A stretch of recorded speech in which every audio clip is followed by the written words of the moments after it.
Again, like the Rolex, high polished mid links and a brushing on the two outer links. Pagani clasp, if you've seen this one before, they do a kind of reasonable impersonation of a Rolex clasp. It's a proper machine clasp here as well, and there is a flip-flop adjustment, so you've got a little bit of on-the-fly adjustment. These do tend to be quite stiff out the box. This one not too bad.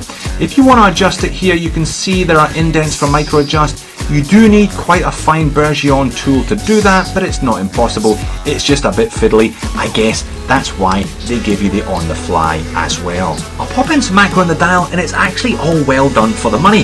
Applied indices, the kind of classic triangle at 12, batons at 6 and 9. Usable cyclops there at the 3 o'clock, and circular applied indices everywhere else. All the printing is fairly crisp. I don't think they've overcluttered the dial. Personally, I could be doing without the word Explorer underneath the Pagani design logo. I don't think it adds anything. But hey, they just wanted to pack in one more Rolex reference if you hadn't already taken the hint. And the loom on this GMT is actually about the best loom that I've come across on a Pagani.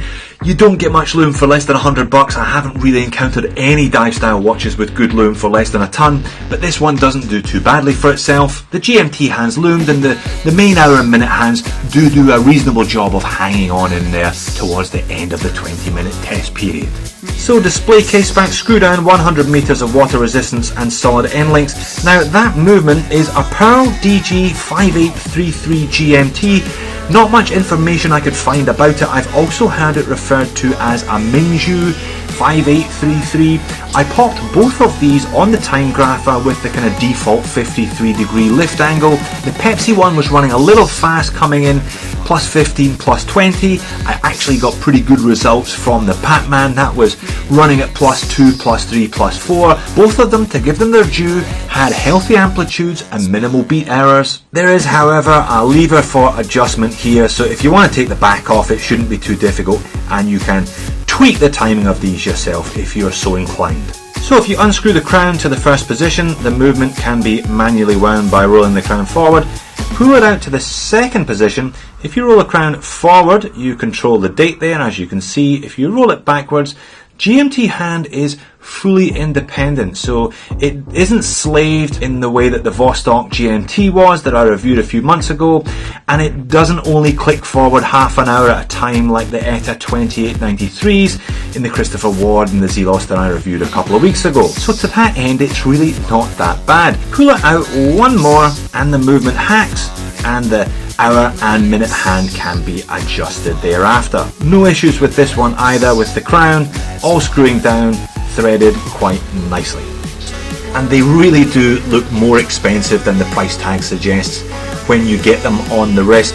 They wear well. There's a reason that so many companies rip off Rolex's design, and it's because they're just so comfortable on wrist. And as discussed, I love a bit of distressed leather on the Pepsi and Coke style colourways. This is a collar ebb Spoleto. 20mm lug width on this model means you shouldn't have difficulty swapping it out should the need arise. Legibility is never an issue with these watches when you get them into some natural light. The hands and indices all very well proportioned thanks to Rolex. No anti-reflective coating on that sapphire though, but again, you can't expect too much for the money. But what were my QC issues? What were the two moans and nickels that I mentioned earlier on? Well, did you spot my problem with the Batman? Take a look at the bezel insert.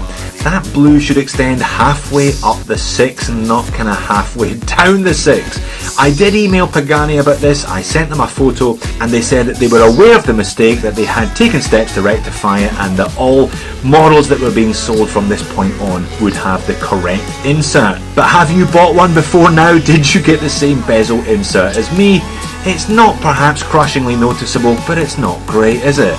And on the Pepsi one, perhaps you can see it on the bottom of the crown guards there. There's a little bit of over brushing. It's brushed rather than polished. Again, not critical, but not fantastic. I've said it before, but it does bear repeating again. Your money spread very thinly across these Paganis, so you wouldn't necessarily expect them to have incredible quality control. I wouldn't have expected them to cock up the bezel like that though.